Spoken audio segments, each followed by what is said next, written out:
So, do you still need a financial advisor once you are retired? The answer is yes, and stay tuned for why. Here we go with the Retirement Readiness Podcast.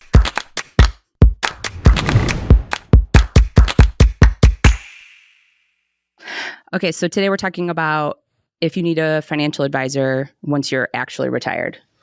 And it seems like the obvious answer is yes, I guess. Maybe not so obvious. Well, I think it's funny because everybody talks about preparing for retirement, when can I retire, like all that stuff. So I think it becomes pretty obvious. Well, yeah, I need somebody to help me kind of get there. that journey. Yeah. But kind of like we've talked about before, kid, you're really good at saying like retirement is not a period. Mm-hmm. Like, so how do we continue down that path? And I think that having that advisor can only help. It actually becomes more important in retirement almost than I feel like there's so many more complications once you're retired that you probably don't think about ahead.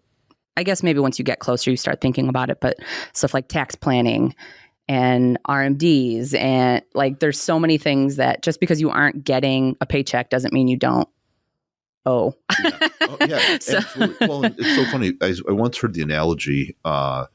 It's very similar to climbing a mountain or coming down a mountain. So, like if you think about this whole, I needed a guide when I was climbing the mountain, I was getting ready for retirement, then yeah, that makes sense. But now it's a completely different skill set as you start descending down. Rappelling looks much different than climbing up.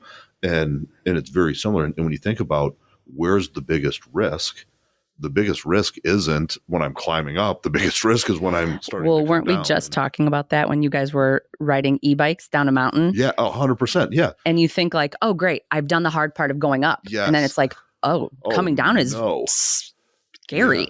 Yeah, no, 100%. Yeah, for those, I don't know if we talked about our last episode, but when we were in Glacier, we were able to ride going to the Sun Road on bikes. The heavy on the E, right? Yeah, e-bikes, not just part and assist. But yeah, coming down the mountain, like I'm a pretty big guy, and like you're smoking. Yeah, and I'm like, man, I could very easily see myself becoming a runaway truck. Exactly. Yeah.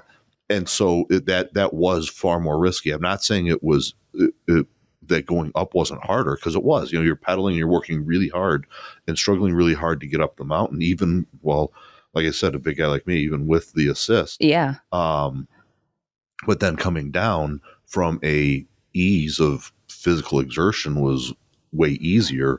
But I'm like, man, I kept it. So in our family, we had the whole spectrum.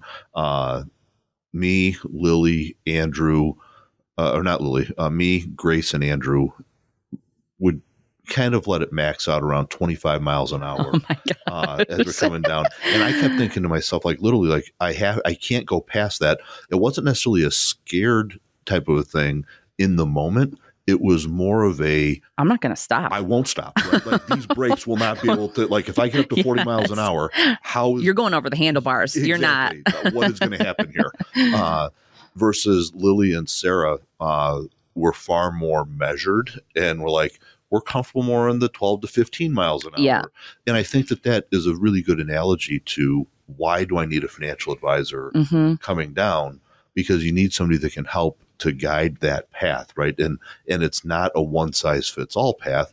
It's what's the right path for you. Well, it seems like maybe that's kind of a good analogy in general for retirement. On your way up, especially with an e-bike, you're assisted. So maybe that's your company's match. Yep. Is assisting you up, and it's still like, oh shit, like we're still putting a lot of work and a lot of money and a lot of dedication and head down. Yeah. Even though you do have a company match and that still helps, but then. Yeah, no, 100%. And so as we think about that, it's almost like as I come down from retirement, there are so many other variables that I have to take into account that I didn't have to when I was on the way up, right? On the way up, it is just, to your point, head down, start pedaling, don't stop. Hope that there's times when it's not just all uphill and you get a little bit of a reprieve, but like it's a lot of work. But when you start coming down, you have to start thinking about how do I navigate that turn and how do I make sure I don't slip on the rocks and go over the edge type of stuff. And those things in retirement look like what you started to mention before. How do I manage my taxes? For the most part, people leading up to retirement had very little control over their taxes. They got a paycheck. Right. They could put into a 401k and maybe have some fluctuation there. But really, you kind of were in a box, and there wasn't a lot that you could do to get out of that box. But now that you're in complete control over your income, you get to decide, do I take more income out of my IRA today or this year and pay tax on it? Do I get a part-time job? And what does that do to my tax? I mean, you've got a ton of flexibility, and that's one of the huge things that you have to. A ton of flexibility, which means a ton of options and could be quickly overwhelming. And and also I feel like I say this all the time, but like the accountant and your financial advisor kind of hand in hand, because your accountant, like you said, is in the rear view, and maybe you need both. Yeah. You need some forward thinking and Absolutely. The when you think about that kind of combination of things, having the accountant that you know is giving you good advice and making sure that you're tight with the IRS, invaluable.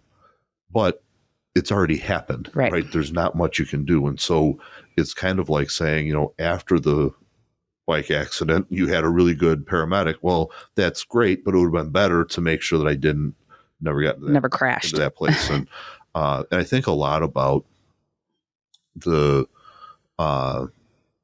what happens is in all of life, you have those things where I know this, those things where I know I don't know this, and then things where I don't even know that I don't know it. Yeah. And it's that third area that it's usually super gets scary. people in the most trouble, especially when they're thinking about how do I plan for or live in retirement, and how do I manage my money differently? Especially when you start talking about like, especially with taxes, I guess. Like, I'm just learning this stuff from working with you. I didn't even know, like, the government makes you take out. They make you because they want to tax you. That's like, right. Obviously people probably know that more as they get closer to retirement, but that's something that maybe you aren't planning. Well, and I think that goes to the planning that you do pre-retirement and then into retirement. So pre-retirement, you should be thinking about, how am I saving this? Because I know when I hit age 73, I'm going to be forced to take money out and pay tax on it. Should all of my money be going into tax-deferred vehicles, or should I have other things like a Roth versus Roth 401k contribution versus traditional kind of contribution? And then when I'm in retirement, if I'm 65, I still have 8 years before I'm forced to take money out. I have a lot of flexibility, but in that 8 years that I could choose how I want to manage that. And that's really where we start to see the value in an advisor, is in that forward looking. Let's be really mindful and thoughtful about the two common life you're trying to live, and how do we get the most out of your money to do it. Same thing, comes into play. We hear a lot of questions, and I think the word's getting out a little more about it now, but there's still a lot of people that aren't fully utilizing what's called a qualified charitable distribution in their IRAs, which, for people that might not know what that means, once you get past age 70 and a half, you can actually give money directly out of your IRA to church or whatever charity you wish and never pay income tax on it. And this falls into that category of, usually, I didn't know what I didn't know. Yep. And either I didn't know that strategy existed, or I heard about it but didn't think it applied to me because I didn't all the way understand the tax code and my, so I think there's a number of those types of things that. And that's, I feel like, a perfect example of something that, like, working with an accountant's great, but they aren't going to know necessarily, like, oh, you're already going to be giving to church. Let's wait and do it here, or see what that is, rather than a weekly. Well, in many times, I don't know, obviously not all accountants are this way, but many accountants that we see, you bring in your W-2, your 1099s, you don't bring in your, and they don't know what they don't know. That's right. They don't know that you go to church, potentially, or 1,000%. But they also don't know that you've got $1 million sitting in your 401k. Right. Here you are, somebody that has just been living kind of in that middle America. I've got middle management, like everything is middle about me. And middle to the accountant could be, oh yeah, you've saved some money in your 401k, or it could be I've got 2 commas in my 401k, Mm-hmm. and that's a much different approach. But the accountant at age 65 isn't going to help you to do that because they don't have that part of the picture, and that's not what they're there to do. Right. They're there to account for what took place. I just think it's one of your specialties is knowing your clients, and whether you work with Prairie View or work with a different financial advisor, I think it's important to have that relationship so they know, like, what are your habits? What are you currently doing that maybe you don't realize is important to tell me, Mm-hmm. but I know you, and I know that, oh, hey, that little nugget that you told me 2 weeks ago or 2 months ago or 2 years ago, I remembered that. And now I'm telling you that this is how we can do your QCD or whatever. Yeah. Well, and it's so crazy because there's so much talk about AI and coming into every space, and that's going to take over because all it is math and, that kind of stuff. And they talk about AI coming into the financial advisory space, but it's those things that your advisor should be providing. It's not, I know tax code, whatever, or it's not, I've got the absolute best mutual fund in the world, whatever those things might be. That's part of it. But the bigger part is knowing here's what I want to do, or I, as the client, what I want to accomplish. And my advisor knows me well enough. And then they know all this other stuff. Right. And it's how do I apply that specifically to me to get the most bang for my saved dollar? And it's, like you said, it's all those like financial decisions, but it's also the 2 comma decisions. Like, Mm-hmm. how do we make all this kind of come together after you're done working? Oh, 1,000%. And it's crazy too when I think about it. So I think a lot of times people's picture of what it means to be an advisor is different than reality. As a financial advisor, I am more A therapist, counselor, yeah. therapist, like marriage counselor, like all of those kinds of things, almost way more than we are on the financial side, because that's what life really is. Yeah, and it's all wrapped up. It is. And being a financial advisor is all about, there's the financial part in there, but it's about how do I make my money match me and get out of my life what I want, and how do I fund that? It's crazy how everything is so intertwined. Yeah. And all the decisions you make when you're younger, they all are adding up, and whether good, bad.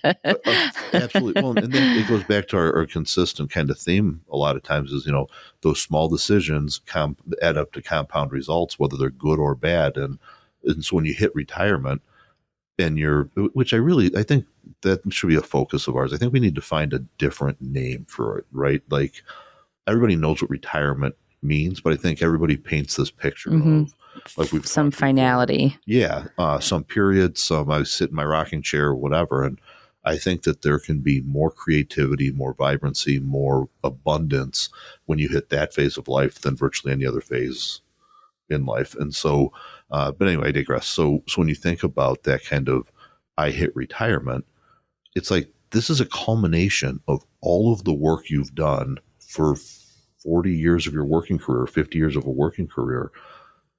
Of course, it's going to be difficult. It's going to be the level of difficulty is kind of compounded because now we're shifting gears and changing what the decisions are and how you manage and it. Just what you're working towards is different now. Like, all your working career, you're saving, but now it's okay. We've saved, and now what do we do with that? Absolutely. Well, and it's so funny because what I try to tell most people as they retire, you go through phases in retirement. The first phase is you getting used to what's my new reality, what's my identity. And from a money perspective, you're still in the mode of money is scarce. I'm still working up the hill. So I still feel like I got to pedal and I got to protect and I can't spend and, all of that kind of stuff. And then most of the time when we're successful, that lasts for some period of time. Usually it's less than 5 years, or about 5 years, no more than 8 for sure. And then I start realizing, holy cow, I've been doing this long enough. The money that I've saved isn't disappearing. Yep. I'm living my lifestyle. All of a sudden I can start saying, oh, wow, well, what else do I want to do? And having an advisor that can help work through that with you and help talk about what is your 2 comma life? How do we get you out of this fishbowl that you've been living in and really start thinking about what you want to accomplish and what's next? Act 3. Yeah, for sure. For sure. Which comes in all kinds of varieties and flavors. So as I think about that, and as I think about the question on, do I need a financial advisor? The answer is yes. Obviously, that was a spoiler alert at the beginning with the punchline. Which I think if we said no, I think that would say no, just fade to black at the end of the Retirement Readiness podcast. Super quick episode. Yes. Yeah, for sure. But it really does hit home, and I think that people start to realize that when they're making the transition, like, hey, I'm nervous about this. All the money I have is all the money I'm ever going to have, so I better get some help with that. And so at that kind of juncture, that's pretty important for us to have some conversation. But really, the best advice is given in the years leading up to and the years after that inflection, if you will, as I change. So we'll have to come up with what we're going to call retirement. Then we're going to also have to rebrand. We have a lot to come up with. I think we could even, if anybody's got an idea, I'll take the idea. Right? Because that whole word, it just drives me crazy, because we are all about your future is bigger than your past. And even though you're in retirement and you're thinking what does this look like? It is a new chapter. It's not the end of the book. And everybody talks about, stigma is such a word these days, but I feel like there is a stigma to retirement. When you think of the word retirement, you have something in your mind that probably is not the case anymore. Yeah. It's not what our grandparents or parents retired to. And so I think and I know this is kind of digressing a little bit, but as I think about that, I think a lot of times that stigma, if you will, is all around in retirement. I'm not plugged in. I'm not as valuable. I'm not as innovative. I'm not as creative. I'm, okay, check those things off my list. Now I'm just going to kind of coast, and not that, and that's what nobody wants. But I think about that. I think, why would that be? Why isn't it the opposite? It should be that my retirement is my most creative, right? My most plugged in, because now I have this time that I didn't have before, and I have the lowered stress of, I don't have to pay for the kids' new shoes or their college or whatever. I get to take a step back from some of those things. And so I should be free to really be the person that I was created to be, and live that fully. I saw something online the other day that was everybody says oh, in retirement, you're old and you're, put you to the side. But those are our presidents. Well, let's not go down that path. We're not going down there.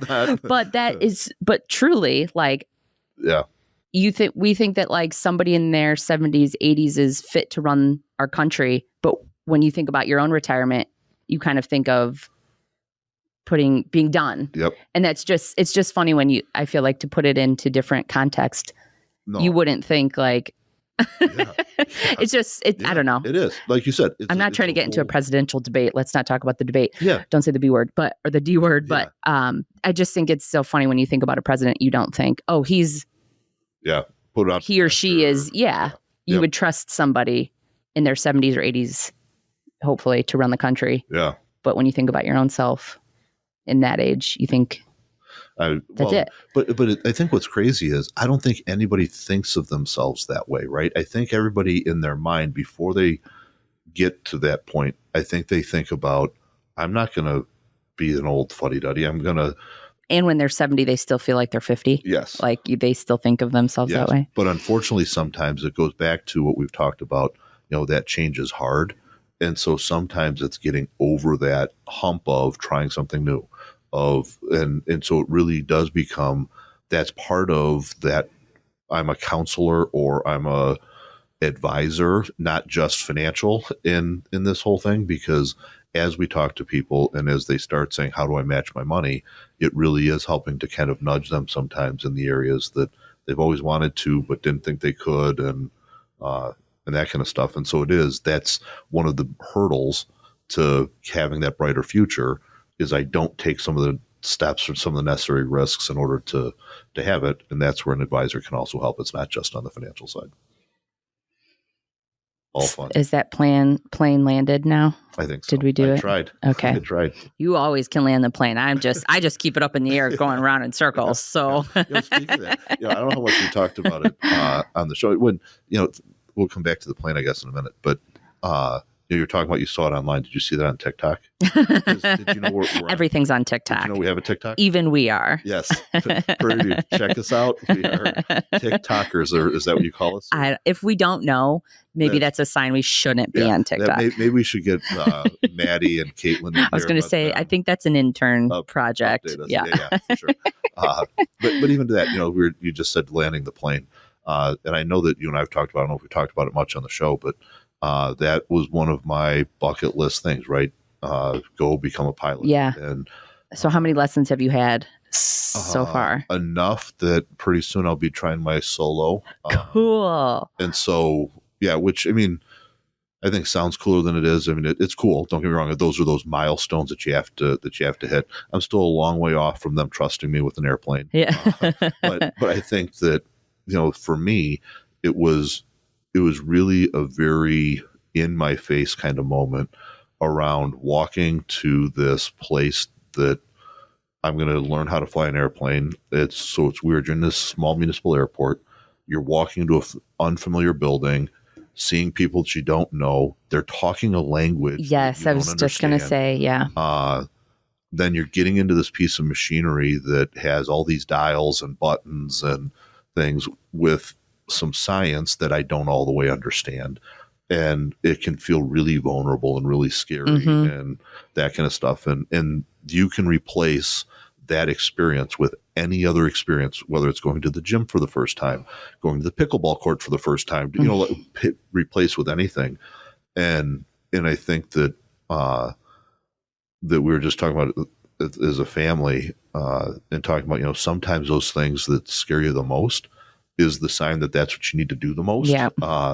And so for me, even at 46, I'm like, man, if I'm feeling this way now, imagine if I had no new experiences for the next 25 years and then was going to try to, that's pretty intimidating and overwhelming.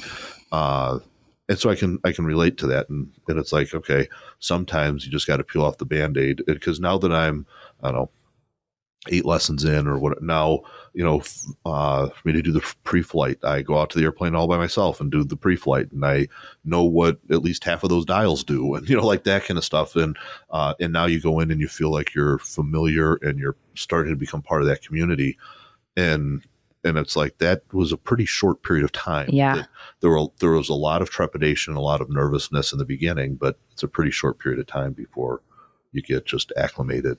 That's so cool. Where are you going? What airport? I go to Clow, which is out in Bolingbrook. Okay. And really, I think we've talked, part of the dream there is part of the reason I want to be able to fly. I mean, first, just the freedom, and it's amazing to think. So for me, the first time I took like a experimental flight, or what are they, discovery flight, they call it. It was almost a visceral experience because you get in the air and you realize that you have complete and total freedom. I could choose in that moment to fly to Cincinnati, but not just fly to a destination. I could choose to fly at 10,000 feet, fly at 5,000 feet. Upside down. I hope not. but it's like you have complete freedom. You can do whatever you want. And the world is so large and there's so many opportunities. So obviously one of the reasons is I want to have that freedom. But the other reason is that Sarah and I love road trips.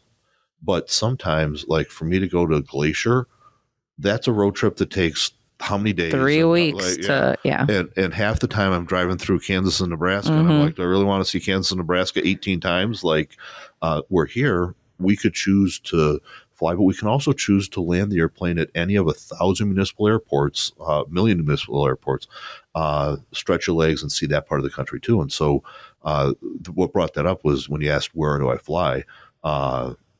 Clou's actually a pretty large, that's called an international airport. I don't know what the technical term is to be called an international airport. Maybe that's in lesson 9 or something. Yeah. But so it's a bigger airport, but you've never heard of it. No. And it's 30 minutes away from where we're sitting today. Yeah. So there's tons. Yeah. And the ability for you to have that freedom and flexibility, for me, that's part of my 2 comma life. And it's kind of exciting. So, well, when you were talking about like going for the first time and you didn't know what to expect in a new place and new language, the equivalent to that in my life right now is taking Dylan to swim lessons. So we're maybe on a little bit different. You, imagine that poor kid. He's like, wait, I'm going where and what and doing what? I had the same thoughts like the day before, like, okay, it's somebody's home that I've never been to. And I'm thinking, okay, I don't know what I'm walking into. Yep. Like, you have no idea what somebody else's home is going to be like. I've signed him up for these lessons and I'm thinking like, hope it's good. Like, you don't know. And I was feeling nervous. I don't have to do things new anymore. Yep. I stay home all day with the kids. And it was like a moment of like, get it together. You were just going to a 2-year-old swim lesson. Like, it will be fine. And so when you're saying at 25 years of not having any of those new experiences, it's only been 9 months of me not working. Yeah. And I'm already feeling like, oh, a swim lesson feels like a big deal. Yeah, absolutely. Absolutely. And I think that all goes to that fishbowl that we continue to build throughout our lives, and the things that kind of those false barriers that we put up around ourselves just because it's what our perception is, our comfort level is, all of those things. And you get so used to your fishbowl so quickly. Yep. Yeah. Yeah. Like you said, in the opposite, you just broke out of yours to go flying and 8 lessons in and you're feeling like, oh, I'm already acclimated. Yeah. And absolutely. So it's so funny that both ways it can change. It can. Yeah, pretty quickly. And so I think that that's kind of the common theme, right? It's all about how do you get out of the fishbowl and live your 2 comma life. And one of the things like we talked about today is, yes, having that financial advisor in retirement will continue to serve you well, if not even more well than pre-retirement. Awesome. So land that plane. Land that plane. Thanks so much for joining us. For more resources, head to the website pv-wp.com. Be well.